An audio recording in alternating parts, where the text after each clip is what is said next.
Welcome back to CryptosRUs. I am George. We're all George. So today I want to talk about Ethereum and Cardano and a little bit about Bitcoin. There's some big news. Big news with Ethereum Cardano that may surprise you, may even shock you. And that is what I'm going to cover today. So thanks for tuning in. As always, smash up the like, subscribe to the channel. 2 streams every day. 11:30 and 8:30 p.m. Central Standard Time, but make sure you hit that notification bell in case I'm late so you get notified, and you get double notified by following me on Twitter and Facebook and Instagram and TikTok, and check out all the latest articles on CryptosRUs.com. All right, guys, thanks for tuning in. Lively crowd today because overall, market isn't too shabby. Bitcoin is still stuck in a rut, but altcoins have been doing pretty well, especially DeFi. DeFi has been really catching up recently. But let's start out with Bitcoin at above 34,000. And look at this. I drew a wedge here because it does look like Bitcoin is following this wedge. And one way or another, it's going to break out of it. So it does look like it's ready to break up to the 41K. Now, of course, it can't break down, but I do see the 30,000 range to be limited. There's more upside at this point than downside, in my opinion, and I do think we're going to see that breakout pretty soon. Even if we don't, and we continue to go in this pattern, or in this channel, I should say, 41 to 31K, even if we break out, let's say 41, come back down, right? This is perfectly natural. We have seen this before. And plus, let me show you something that should really scare you, like scare the hell out of you. The more I learn about fractional banking and fractional reserves of banks, it scares the hell out of me. And this is the reason why you need to ignore all these lines and short-term volatility of Bitcoin, and you need to pay attention to the bigger picture. So I've been hearing more and more about fractional banking. So it was scary already, but it got even more scary within the last year. So first of all, what is fractional banking? Well, fractional banking is a banking system that requires banks to hold only a portion of the money deposited with them as reserves. So if you deposit $100, they're required to keep a small portion of that for their reserves, okay? And then the rest of it, they will use to make new loans like car loans or mortgages, or they will go invest with it, right? So before, it was 90% of the money that you deposit, they can do whatever they want, and 10% with the reserve. Now, I didn't know this until yesterday that after March 26th of 2020, that reserve went to zero. That means banks do not need to have any cash on hand. As soon as you deposit that $100 or $1,000 or $10,000, it's gone in an instant. They are not required to hold any of it out there. And people are worried about Tether. Why are people not worried about the banking system?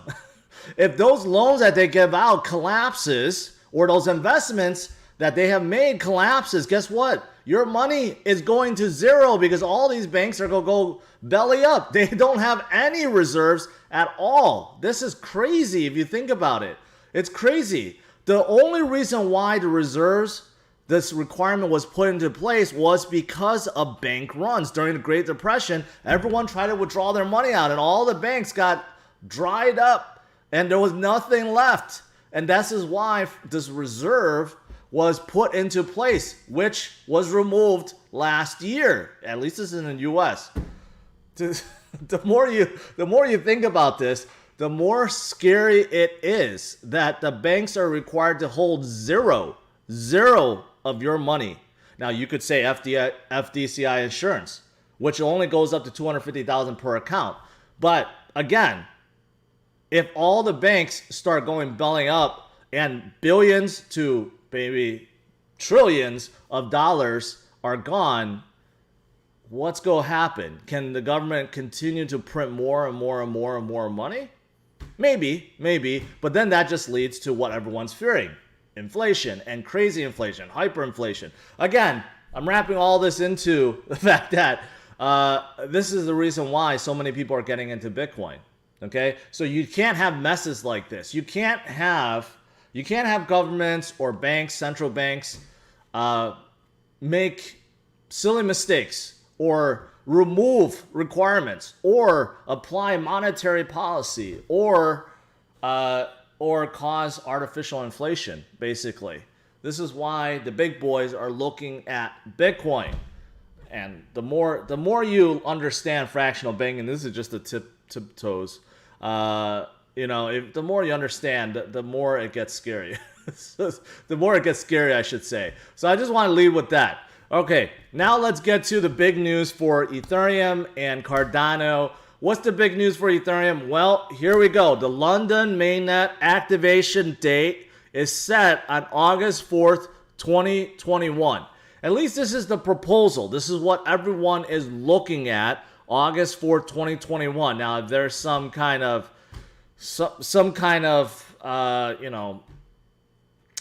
programming thing that delays this, or there's something that can't be done in time, or there's a big pushback from the miners, then maybe it could be pushed back. But as of right now, the proposed date, and most likely the set date, will be August 4th, which is less than a month. Less than a month. And the London hard fork brings 5 new improvement protocol, one of which is 1559, one that I've covered many times in the past, which will basically eliminate how gas fees are calculated right now, create a new system that makes it more predictable, more fair, and also add in burning mechanism so that Ethereum will be natively deflationary. Not completely, but there will be burning aspects to Ethereum. So a lot of people is really looking forward to that. It's really going to change everything for Ethereum in terms of how gas fees are calculated. So August 4th is the date. Now, other big news. According to Celsius, this is something that a lot of people have been asking about, been theorizing. Can Ethereum one day flip above Bitcoin in terms of overall market cap? So if you look at right now, it's about 2.5, 3x. This gap has narrowed considerably in 2021. Before, much bigger, 5, 6x. Now it's only about 2.5 to 3x. So is it possible that Ethereum market cap flips above Bitcoin, which at one point in time was deemed impossible? According to Alex Mashinsky of Celsius, he believes that flippening already happened or is happening. But according to Celsius, the biggest project or biggest coin that they hold is actually Ethereum and not Bitcoin. So think about that. To quote, we manage about 17 billion in deposits or in consumer coins, and the number one coin held in dollar terms is Ethereum. Now, that could be because Ethereum pays out more in terms of interest, but that's pretty interesting. And he predicts that Ethereum will surpass Bitcoin in terms of market cap by 2022 or 2023. And to quote him again, the flippening already happened. Ethereum already surpassed Bitcoin in dollar terms as the total holding of the Celsius community, not whole Celsius community. And I think the broader market will follow in the next year or two. We will see flippening happening also in the broader market. So will this happen? Could it happen? At this point in time, I would say maybe. I think a lot of people is quick to jump on Ethereum every time Ethereum dominance goes up and Bitcoin dominance comes down. We have seen it before, but why it's different now is DeFi. DeFi, although existed in 2017, it was a non-issue. No one looked at it.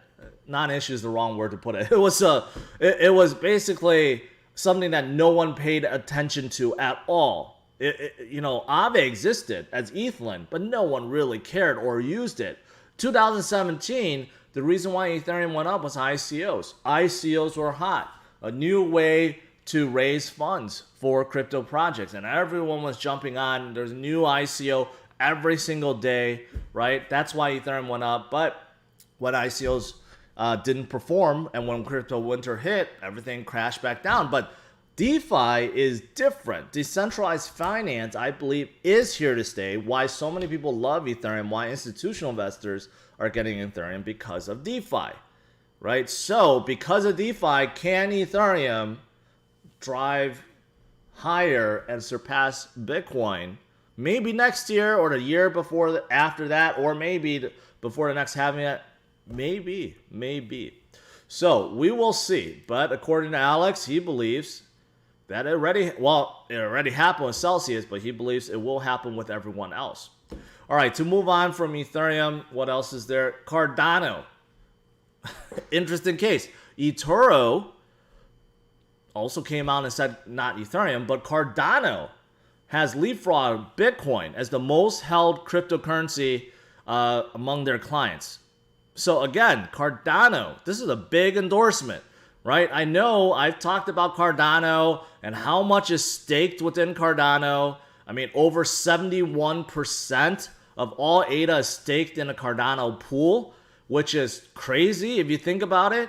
So even though, Cardano doesn't have all the fancy DeFi projects yet to make it deflationary, in fact, Cardano does have its own deflationary aspect, which is so many people they're just staking it. No one is really trading it. But even according to eToro, their clients hold more Cardano than Bitcoin. Wow. So that's pretty big. That's pretty big too. And if you guys are thinking about staking your Cardano, then check out Swag Stake Pool. And they're pretty darn good. And they give you good instructions on how to do so. So this is also pretty big news for Cardano. So can Cardano flip Bitcoin? Well, there's a much bigger gap. It's over 10x. Can it flip one day? Well, if it brings on, once it completes and it brings on DeFi projects just like Ethereum, then maybe. But the only caveat to Cardano is I don't hear about any big institutions or investment firms or VC firms really getting into Cardano. I hear a lot of them getting into Ethereum, Solana, and others. Not so much Cardano. I don't know the reason why. Maybe they're waiting for it to be complete. But once they do come in, right, it could be a big thing. I do know that Grayscale did add Cardano Trust recently and added into their big cap trust. That also does help them. Quite a bit. All right, what else is there? Giant hedge fund, Marshall Wace? I don't even know. Wace? I don't know how to pronounce that for some reason. Is discussing the size of a new digital currency related portfolio for potential investors. They have 55 billion in assets, reporting a major move into cryptocurrency and blockchain investment.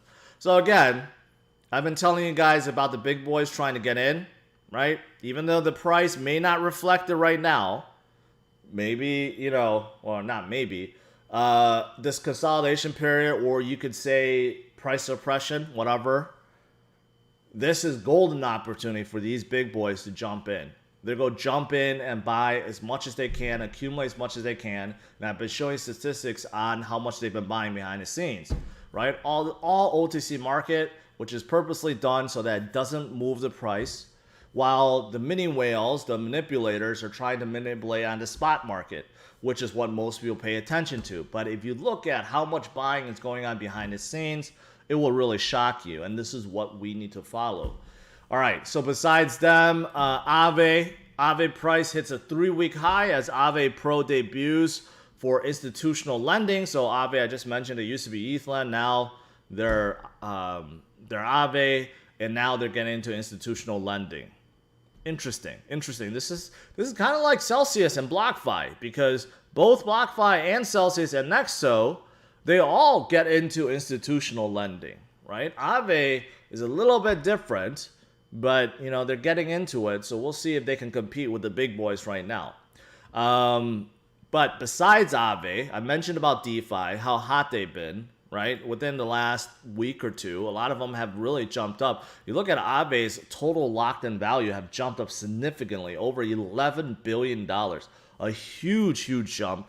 I remember before they were hovering around the 3 to 5 billion mark. Now they have jumped up quite a bit, and it's not just them. So today, Aave, you can see they're up a good 17% above 4 billion. But you look at Compound, there's up 9% at 2.5 billion. You have SushiSwap up 21% at 1.1 billion. Of course, PancakeSwap also up about 10% at 2.8 billion. So you can see across the board, DeFi is showing strength once again, maybe led by Aave or maybe led by Ethereum, or it's just because institutions have an appetite for DeFi right now, right? So DeFi, in my opinion, is definitely here to stay. It's not gonna go away. Regardless if we do have another crypto winter that comes maybe after 2021, 2022, or 2023, we have that crypto winter once again.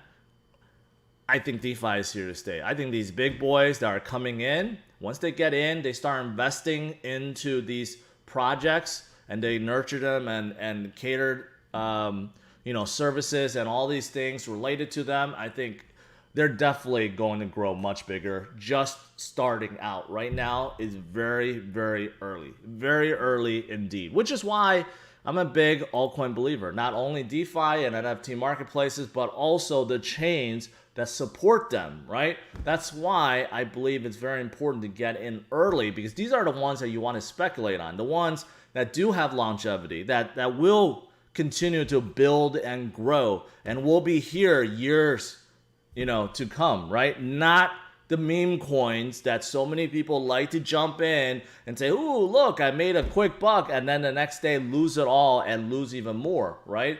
These are the projects I like to focus on. All right, that's pretty much it. Now, before I get into Q&A, I do have a new sponsor, and they're very interesting because we know the hot topic for Bitcoin right now is mining. Mining, and that is what this project is all about, called GoMining token. But the thing is, they are a miner, but they're not trying to sell you cloud mining services. They're not trying to sell you ASIC mining machines. They're actually trying to sell you a token that's based on their collective mining power, their hash rate. So it's a token that's pegged to the amount of hash that they have, and you get rewarded based on how much Bitcoins they actually collect and mine. It's a very interesting concept. So in total right now, they have 152,313 terahashes per second. They have about 757 holders of this token, and just yesterday paid out about 1 Bitcoin. So it kind of shows you they do have this calculation where one of their token equals however much hash rate. And of course, that hash rate equates to how much Bitcoin that they mine, and they basically spread it out among among their holders. So what I like is they actually do have everything laid out for you. So for example, if you click into this, the one Bitcoin paid out, they will tell you exactly who was paid to. It was distributed. It's all on a blockchain. You can't fake any of this. So on Ethereum, the number of token holders is about 666. On Binance Smart Chain is about 93. That's how they came up with their 700 something, right? And there is advantage to this system too. Because they also burn tokens.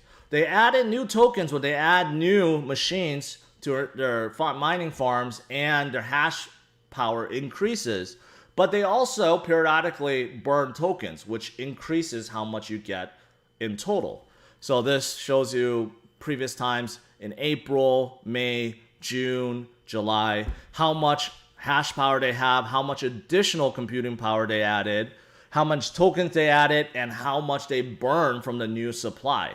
So even though their hash power has increased substantially, the amount of tokens have not, right? So they do this periodically, and it's a way to make passive income by holding on a token without mining or staking. It's basically just holding it.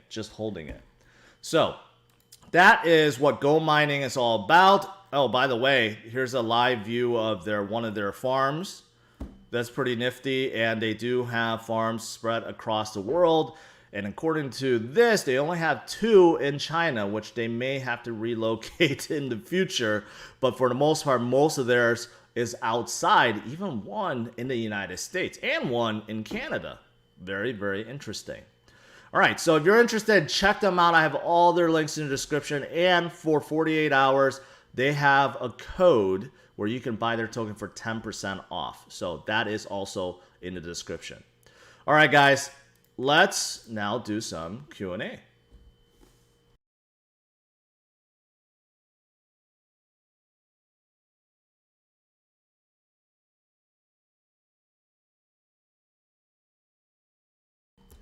Oh, finally got some water today. Last night, I had no water during my stream. I was going dry.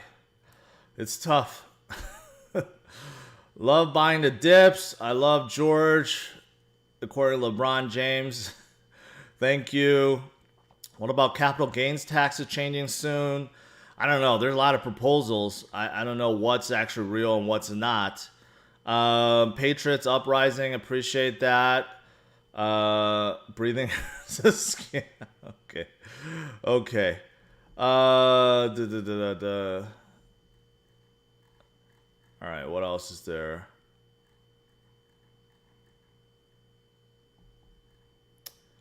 Dope photography, that is true. Someone says Charles is a procrastinator. I don't think he's procrastinating. I think he's working hard, and he's streaming too. He's one of the only guys that streams like consistently all the time. So yeah.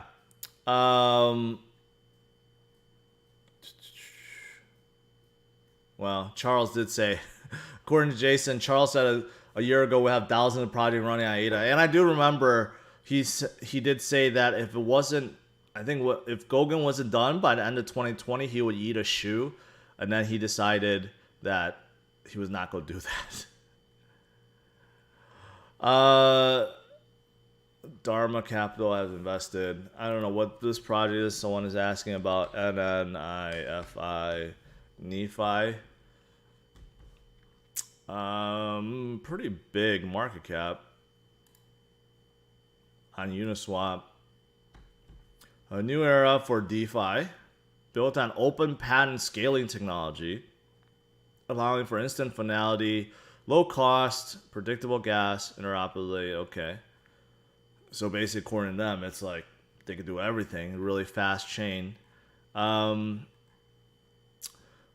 patent pending technology, NAMI, is a unique platform required to build solution on a blockchain. Underlying technology elevates Nephi to fully usable and commercial grade product with all the benefits. I'm not so sure a lot of people in the crypto space like to see this patent pending technology, because most projects are open source, right? And I don't know, that might turn some people out. There's no scaling solution on Ethereum today that offers the performance. Introduce state pools. Okay. Yeah, I don't know. I mean, it sounds pretty fast. It sounds pretty good. But how fast is it really? And they saying there's no scaling solution that offers this performance. Even if it has 1,000 or 1 million transactions per second, it doesn't mean anything. We had projects like that before. Can you get adoption? I guess that's the real thing. That's what it comes down to. Seems like they have a good amount of partners too. Gate.io. Yeah. At face value, this looks pretty good. There's nothing wrong with this. The only thing I guess holding it back is the exchanges. Looks okay. Looks okay. KuCoin went up 39%. Yeah, KuCoin, I was trying to figure out why KuCoin went up so much. I think it's because, all this FUD around Binance. I think that's the reason why. There's really nothing else I found, but it's good for us, KuCoin token holders. I've been telling you guys about KuCoin and how good it is, and I'm glad to see they get some love.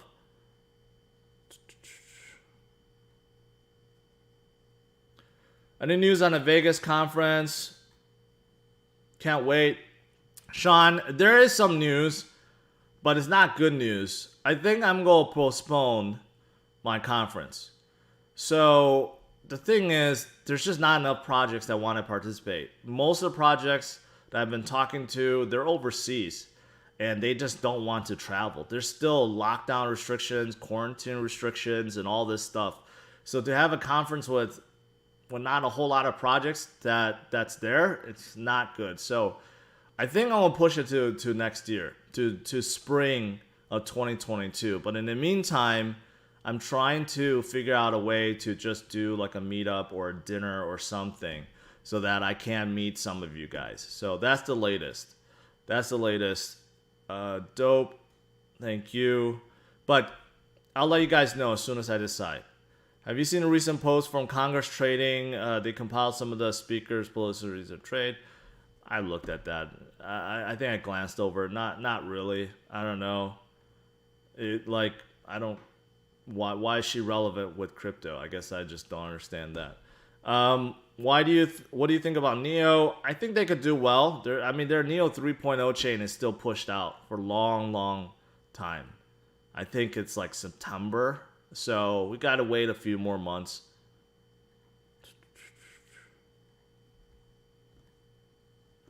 Are you mining crypto? No. I got started in 2013 with mining, Litecoin mining, but I got out. It's not worth it for me right now. Fractional reserve banking, they have 10% of money as security. They make 90%. No, they have 0% now. That's what I thought. It was 10% as security. It's 0% as of March 26th of 2020. It's 0%, not 10%. Jason, thank you. Fiveable. I tried very hard. I think 2022 would be better. Most projects are just like, maybe, I don't know if I could get out. A lot of them are in Asia, Australia, even Europe. Most of them are saying, maybe, so it's just too hard for this year.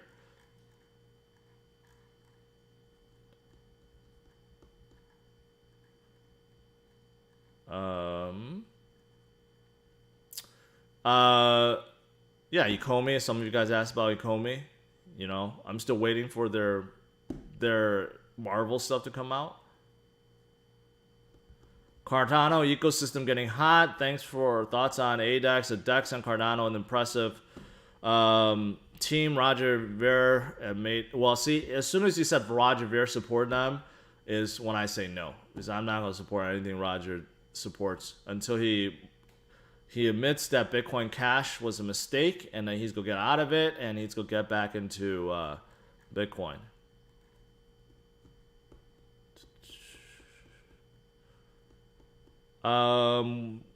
Where can we buy Arweave and Near in the US? Well, I know Near protocol is on Coinbase, right? No, not on Coinbase. They're on, yeah, in the US, it doesn't look like you're gonna get it. This is Binance, and I think Gate.io may be open to US residents. Arweave, yeah, it's the same thing. Bittrex may be open. Sometimes, unfortunately, if you're in the US or elsewhere, that you're not allowed to get on these exchanges, then you just can't buy it. So you can use one of my sponsors, Caleb and Brown. They are like a official brokerage, and they can help you acquire it. Okay, so if you cannot find exchange where you can buy yourself, right? You need some help with it. Then you could check up Caleb and Brown, and they will definitely help you with it, and among other things. They could also help you secure it. They could advise you. They could do a whole bunch of stuff. So check them out. Their URLs in the description. What's a good crypto to set up for dollar cost averaging? All of them. I'm just kidding. I mean, all the ones I've been covering, like today, Ethereum, Cardano, both great. Bitcoin, of course, you can't go wrong. There's many things that's out there that's very good. So I can't tell you all of them. You have to do some homework and check out my previous videos. Would you recommend, Jerwin asks, would you recommend half BTC, half ETH, half ETH. No. I think you're getting yourself confused. 50% in Bitcoin, 25% in big caps, 25% in small caps. And then within the big caps and small caps, you can divide out however you want. But do 50% Bitcoin and then 50% in altcoins.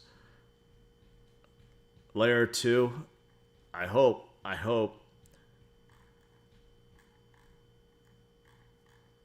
right.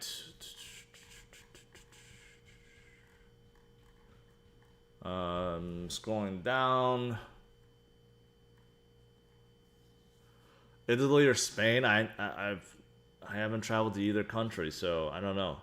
If I had to choose one to visit, I'd say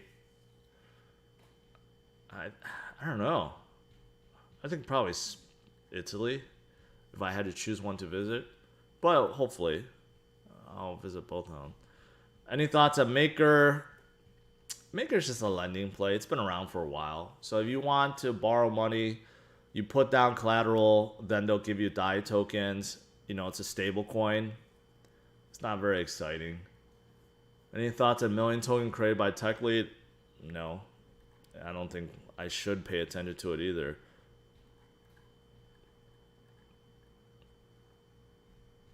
What are your thoughts on TrueFi? Is it still a good investment? I mean, TrueFi is still around. Just they're low cap, not a whole lot of people's paying attention to them, but they have a unique system where you can vote as a token holder. You can vote on uncollateralized loans or minimal collateralized loans. So it's an interesting concept. Do you believe ETH will go higher than 10% of Bitcoin? Wait. Do you believe ETH will go higher than 10% of Bitcoin at the respective peaks? I don't know what that really means, but I'm just going to say no. I Trust Capital needs to add ability to stake Cardano held on their platform. That would be very interesting. I'll suggest it to them. That's actually very interesting. If they can make that happen, and actually not just Cardano, if they can make it so that you could stake all of their coins within their platform. But I don't know. There's a lot of legalities they have to, abide by because it's, it has to do with 401ks and IRAs. But I will suggest it to them. Give me your opinion on Cake Monster. I aped in on my first micro. I'm not gonna look at that because it just looks stupid. It looks and sounds stupid. I don't know why you would ape into it. Any thoughts on Shiba Swap? Is staking my best bet? Anything with Shiba, I'm not a fan of, so I'm not go. Yeah. Have you heard of Million Token? I don't know why people keep asking about it. It sounds like a scam. And TechLead is not a crypto guy. He got in as a joke, and now he realized he has a lot of people paying attention because he's talking about crypto. And I'm pretty sure he's created that, and it's not a real token. It's one that basically has no use. So I'm not going to be paying attention to it.